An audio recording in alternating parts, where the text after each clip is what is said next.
We have both sides of the aisle covered here on NewsNation. So joining us now is Republican Senator Kevin Cramer from North Dakota, who also serves on the Senate Armed Services Committee. Senator, great to have you on the show. I want to get your reaction to the video.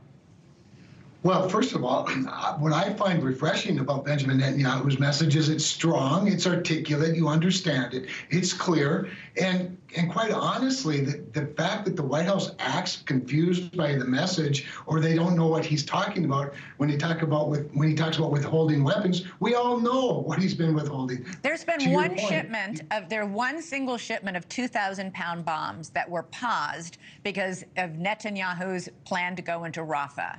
And they didn't want these massive bombs to be used in densely populated civilian areas. That's Included with that is the JDAM, the precision missile kit that makes these bombs from dumb bombs into smart bombs, which helps alleviate some of the collateral damage in the war. And I think it's not insignificant that Joe Biden thinks he should be able to dictate the terms of how Benjamin Netanyahu executes a war in which his country, his people were killed in a mass way, in a horrible way, in a very violent way, in ways that we can't even imagine. And as far as his comparison to Winston Churchill, the circumstances are not all that different. Certainly the two people are different.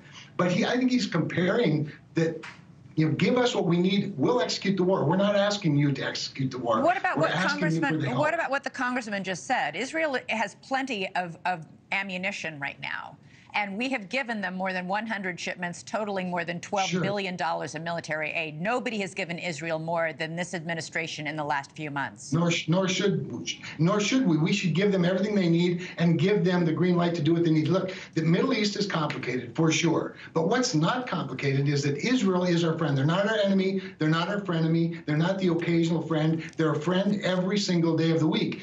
Joe Biden is a friend one day, and then the next day he's pro-Palestinian. Then the next day he doesn't know what to do. He can't articulate a clear, strong message to the world, to our allies and our adversaries. And we're living at a time when there's great opportunity in the Middle East because the Arab world itself is looking for leadership. They're looking for which way to go. Some of them know where they are. Others are looking for a leader like the United States. And we can't send these conflicting messages to our allies and our adversaries. And Israel's just one of the many conflicts in the world that have broken out because of the weakness projected by this president. Around the same time that Netanyahu was releasing this video in English, complaining that Biden's withholding weapons, Senate Majority Leader Mitch McConnell went on the floor of the Senate to criticize Biden, saying basically the same thing.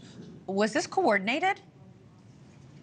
I don't know whether it was coordinated. You mean between Mitch McConnell and Benjamin Netanyahu? I don't have any idea whether it was or not. But it's coordinated in this sense, that you have two men in Mitch McConnell and Benjamin Netanyahu and a whole bunch of others that understand the importance of sending clear, strong, non-confusing messages. Because remember, this isn't just about executing the war against Hamas. And Hamas has to be wiped out. There's no post-war strategy until Hamas is wiped out. So I love the idea of a post-war strategy, but first you have to win the war. And they're more likely to get into a bigger war with Hezbollah. So I don't know whether the two leaders were coordinating. I doubt that they were, but they're of one mind. They're of one mind, so it's natural that their messages Okay, so whether they were coordinated or it was just an incredible coincidence, the question is, should Benjamin Netanyahu be weighing in on our presidential politics in this way at a time just months before our elections? Sure. Well, that's rich because our leadership has often weighed in on Israel's politics and presidential elections and assisted with rhetoric and political activity.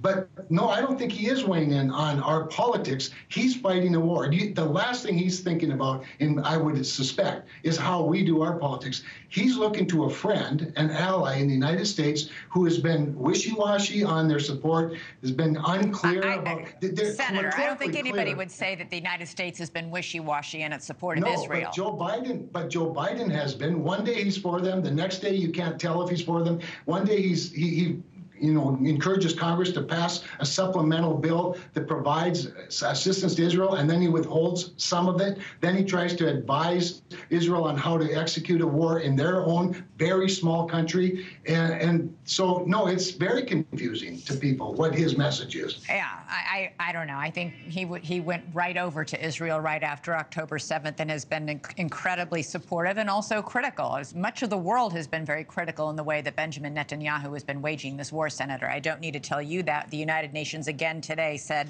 that Israel has repeatedly violated laws of war by using massive bombs. Thanks so much for watching. Go to joinnn.com to find NewsNation on your television provider. And don't forget to click the red subscribe button below to get more of NewsNation's fact-driven, unbiased coverage.